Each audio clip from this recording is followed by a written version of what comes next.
Hello everyone, good morning all of you and welcome back to my channel.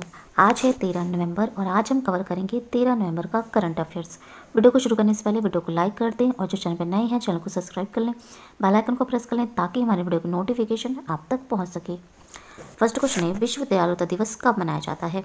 Answer है option D, 13 नवंबर को विश्व दयालुता दिवस मनाया जाता है। World kindness day. यह सकारात्मक शक्ति और दया की डोर पर आधारित है जो समाज में अच्छे कामों को उजागर करने के लिए हमें प्रेरित करता है। इसकी शुरुआत 1998 में वर्ल्ड काइंडनेस मूवमेंट संगठन द्वारा की गई थी।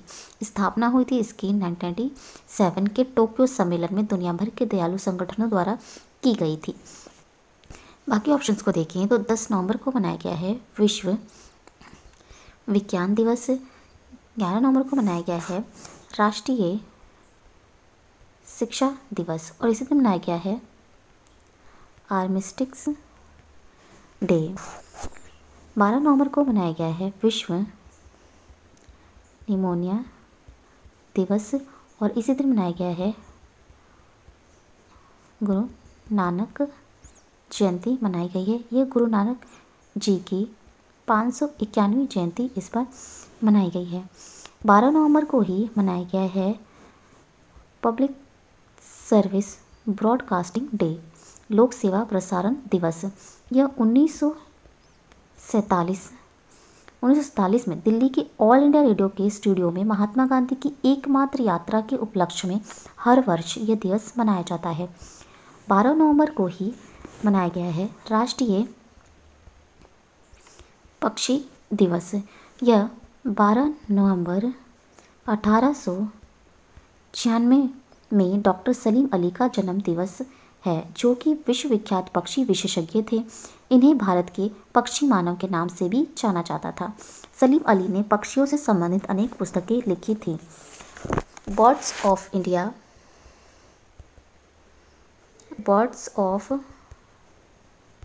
इंडिया इनमें से सबसे लोकप्रिय पुस्तक है। डाक विभाग ने इनकी स्मृति में डाक टिकट भी जारी किया है। वर्ष 1958 में सलीम अली को पद्म भूषण तथा 1976 में पद्म विभूषण पुरस्कार से सम्मानित किया गया था। नेक्स्ट क्वेश्चन है, 12 नवंबर को वियतनाम के प्रधानमंत्री गुयेन जुआन फुक के साथ 17वें आसियान भारत शिखर सम्मेलन की सह अध्यक्षता किसने की है? आंसर है ऑप्शन सी, नरेंद्र मोदी जी ने की है। सभी 10 आसियान सदस्य राज्यों के नेताओं आभासी शिखर सम्मेलन में भाग लिया सभी ने। Association of south east Asian nation ASEAN का फुल फॉर्म है। दक्षिण पूर्व एशियाई देशों का एक संगठन है। इसके 10 सदस्य देश हैं जिसके नाम हैं ब्रुनेई, कंबोडिया, इंडोनेशिया, लाओ, PDR, मलेशिया, म्यांमार,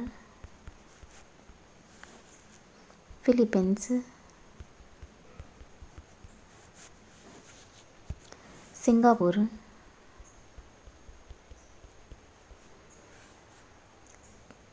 थाईलैंड और वियतनाम। हर 2 साल में आसियान देशों का सम्मेलन होता है। हर 2 साल में इनमें सभी देशों के आर्थिक, राजनीतिक, सुरक्षा, सामाजिक विषयों पर चर्चा की जाती है। नेक्स्ट क्वेश्चन है, हाल ही में किसे अमेरिका में भारतीय अमेरिकी चीफ ऑफ स्टाफ के रूप में नामित किया गया है? आंसर है ऑप्शन ए, कश्यप प्रमोद पटेल को भारतीय अमेरिकी चीफ ऑफ स्टाफ के रूप में नामित किया गया है।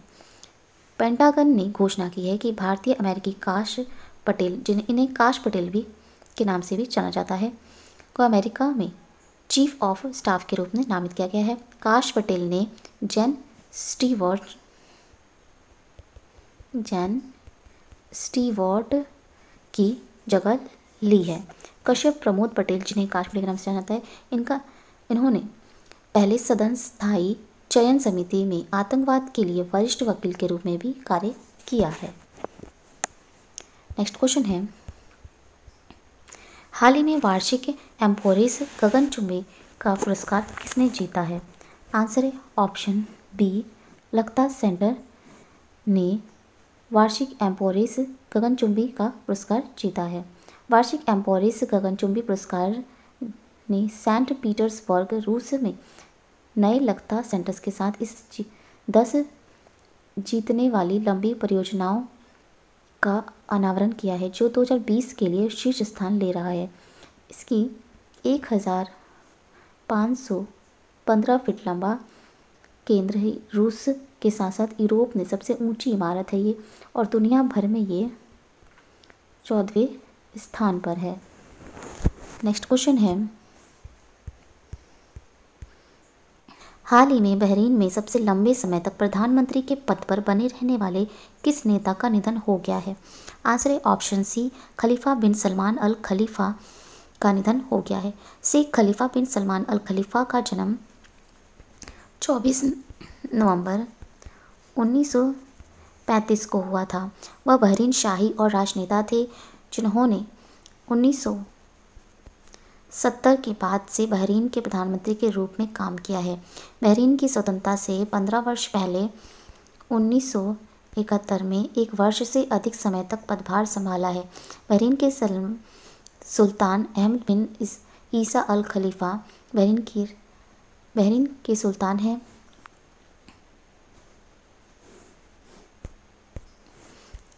बहरीन के सुल्तान हैं अहमद बिन ईसा अल खलीफा, और बहरीन की राजधानी है मनामा। मुद्रा है यहाँ की बहरीन दिनार। नेक्स्ट क्वेश्चन है, फरवरी 2021 में अंतर्राष्ट्रीय बर्ड फेस्टिवल का आयोजन कहाँ पर किया जाएगा? आंसर है ऑप्शन सी, गोरखपुर में अंतर्राष्ट्रीय बर्ड फेस्टिवल का आयोजन किया जाएगा। यह बर्ड वॉचिंग्स के लिए रामगढ़ ताल झील में अंतर्राष्ट्रीय पर्यटकों को आकर्षित करेगा। बर्ड फेस्टिवल क्षेत्र में इको टूरिज्म को भी बढ़ावा देगा। पहले राज्य में वन क्षेत्र 6% से कम था, अब यह बढ़कर 9% हो गया है।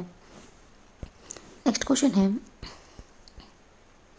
हाल ही में 2020 महिला T20 चैलेंज का खिताब किसने जीता है? आंसर है ऑप्शन बी, ट्रेल ब्लेजर्स ने T20 चैलेंज का खिताब जीता है। महिला T20 चैलेंज जीतने के लिए ट्रेल ब्लेजर्स ने सुपरनोवा को 16 रन से हराया। 119 का पीछा करते हुए सुपरनोवा के बल्लेबाजों में रन के लिए चुना गया है, और स्कोरबोर्ड को टिकाने के दबाव में उन्होंने विकेट खो दिया। 2020 महिला T20 चैलेंज, जिसे जियो वुमेन T20 चैलेंज कहा जाता है, 2018 में भारतीय क्रिकेट कंट्रोल बोर्ड द्वारा स्थापित 2020 क्रिकेट टूर्नामेंट महिला T20 चैलेंज का तीसरा सीजन था। यह टूर्नामेंट संयुक्त अरब अमीरात के शारजाह क्रिकेट स्टेडियम में 4 से 9 नवंबर 2020 तक आयोजित किया गया था। नेक्स्ट क्वेश्चन है, हाल ही में एटा नाम के तूफान ने किस देश को प्रभावित किया है? आंसर है ऑप्शन बी, ग्वाटेमाला देश को प्रभावित किया है। ग्वाटेमाला में भूस्खलन से 50 से अधिक लोग मारे गए हैं। एटा नामक तूफान के कारण हवाएं और मूसलाधार बारिश हुई। मध्य अमेरिकी देश में तूफान आने के बाद और फिर बाद में उष्णकटिबंधीय तूफान में बदल गया। नेक्स्ट क्वेश्चन है, हाल ही में HDFC बैंक ने लघु और मध्यम आकार के उद्यमों के लिए स्मार्ट हब्स मर्चेंट सॉल्यूशंस का कौन सा संस्करण लॉन्च किया है? आंसर है ऑप्शन बी 3.0 का संस्करण लॉन्च किया है। HDFC बैंक ने लघु और मध्यम आकार के उद्यमों के लिए smart hubs merchant solution 3.0 launch करने की घोषणा की है। यह समाधान व्यापारियों और स्वनियोजित पेशेवरों को तुरंत चालू खाता खोलने और दुकान ऑनलाइन और ऑन द गो भुगतान स्वीकार करने में सक्षम बनाएगा। HDFC बैंक के CEO और MD हैं ये शशिधर जगदीशन। और HDFC बैंक की टैग लाइन है वी अंडरस्टैंड योर वर्ल्ड। मुख्यालय इसका मुंबई, महाराष्ट्र में। नेक्स्ट क्वेश्चन है, हाल ही में 2019 के राष्ट्रीय जल पुरस्कार का वितरण किसके द्वारा किया गया? आंसर है option c M Venkaiah Naidu द्वारा किया गया है। राष्ट्रीय जल पुरस्कार प्रदान किए गए हैं। यह इन पुरस्कारों द्वारा संस्करण है। राज्यों की श्रेणी में तमिलनाडु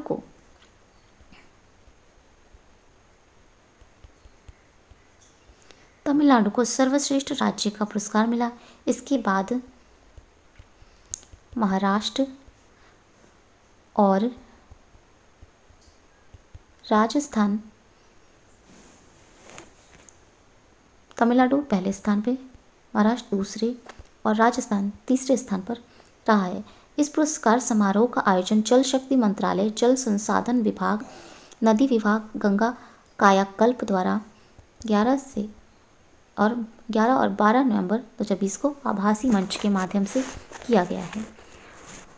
पुरस्कार व्यक्तियों, संगठनों को जल संसाधन संरक्षण और प्रबंधन के क्षेत्र में सर्वोत्तम उपयोग प्रयासों को अपनाने और लोगों में पानी के महत्व के बारे में जागरूकता पैदा करने के लिए प्रेरित करने के लिए दिए जाते हैं। जल शक्ति मंत्री हैं गजेंद्र सिंह शेखावत। नेक्स्ट क्वेश्चन है, हाल ही में ITTF महिला विश्व कप का खिताब किसने जीता है? आंसर है ऑप्शन ए चेन मैंग ने जीता है। टेबल टेनिस में दुनिया की नंबर 1 खिलाड़ी चीन की है। ये चेन मेंगा ने अपनी हमवतन सुन यिंग्सा को हराकर चीन के वुहाई में आयोजित अपना पहला international table tennis federation ITTF महिला विश्व कप टेबल टेनिस खिताब जीत लिया। वर्ष 2020 में ITTF महिला विश्व कप ITTF पोषित 24वां संस्करण था। ये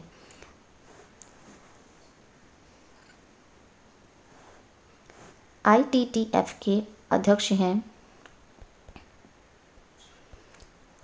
थॉमस विकार्ट और इसका मुख्यालय है लॉजेन, स्विट्जरलैंड में। स्थापना हुई थी इसकी 1926 में। नेक्स्ट क्वेश्चन है, हाल ही में रलाबांदी श्रीराम चक्रधर और अमारा शारदा दीप्ति द्वारा लिखित पुस्तक का 22वीं life and skills thought the land of Ramayana का विमोचन किसने किया है? आंसर है ऑप्शन सी वेंकैया नायडू ने किया है।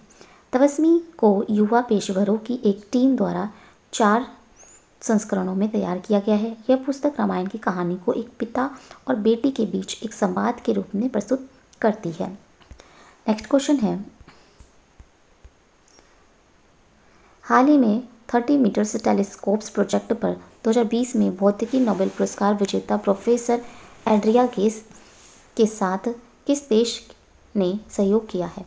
आंसर है ऑप्शन सी, भारत भारत देश ने किया है। भारतीय खगोलविदों ने ब्रह्मांड के गूढ़ रहस्यों का पता लगाने के लिए गहन अंतरिक्ष में झांकने के इरादे से दूरबीन परियोजना में इस्तेमाल किए जाने वाले उपकरणों और 30 मीटर टेलीस्कोप TMT परियोजना के डिज़ाइन के लिए 2020 के भौतिकी नोबेल विजेता प्रोफेसर एड्रियागेस के साथ सहयोग किया है। 30 मीटर्स टेलीस्कोप्स एक प्रस्तावित बहुत ही विशालकाय टेलीस्कोप है जिसे हवाई द्वीप के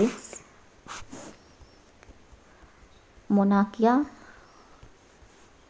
में स्थापित करने की योजना है।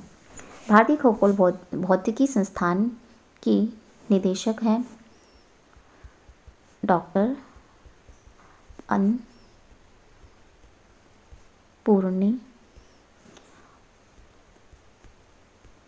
सुब्रमण्यम और Aryabhatta research institute of observation sciences के वैज्ञानिक हैं डॉक्टर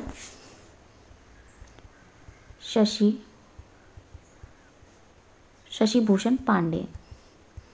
जैसे कई भारतीय खगोलविदों के साथ साथ कई अन्य लोगों ने प्रोफेसर गेस के साथ इस परियोजना के अनुसंधान और विकासात्मक गतिविधियों में सहयोग किया है।